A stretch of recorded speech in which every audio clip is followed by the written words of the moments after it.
Tahun-tahun 50-an adalah tahun yang penuh pengharapan, namun juga sekaligus diwarnai pergolakan. Demokrasi parlementer yang diatur dalam Undang-Undang Dasar sementara oleh para elit politik ditafsirkan sebagai ajang perebutan kekuasaan.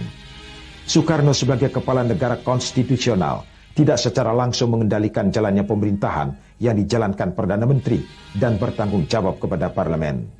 Sementara itu, di kalangan militer terjadi pengelompokan berdasarkan kekuatan politik yang mendominasi parlemen.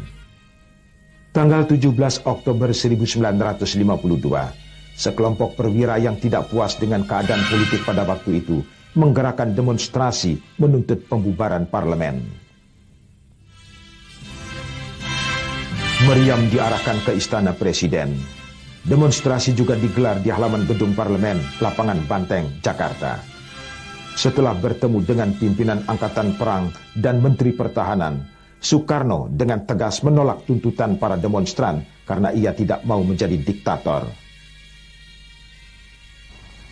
Padahal Angkatan Perang tidak boleh ikut-ikut politik, tidak boleh diombang-ambingkan oleh sesuatu politik.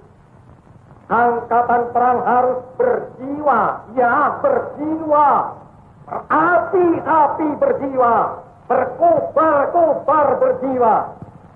Tapi dia tidak boleh ikut-ikut politik.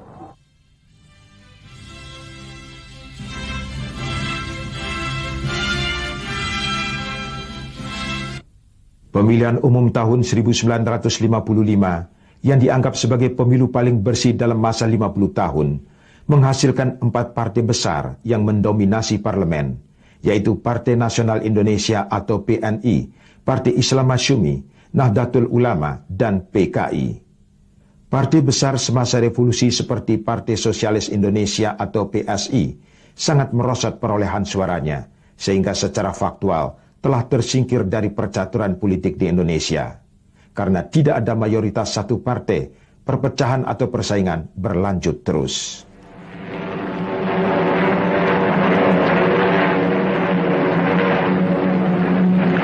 Sekelompok perwira angkatan perang yang tidak puas dengan situasi politik saat itu, mengobarkan pemberontakan di daerah-daerah Sulawesi dan Sumatera, serta menyatakan ingin berpisah dengan negara Republik Indonesia.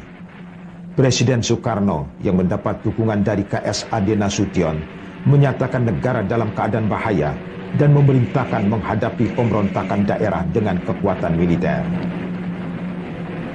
Sementara itu, Dewan Konstituante hasil pemilu yang bertugas membuat Undang-Undang Dasar baru tidak berhasil menyelesaikan tugasnya dan menemui jalan buntu.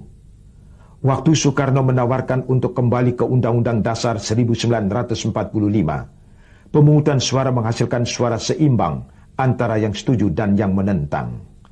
Akhirnya pada tanggal 5 Juli 1959, melalui dekret Presiden dan dukungan Angkatan Darat, Presiden Soekarno menyatakan berlakunya kembali Undang-Undang Dasar 1945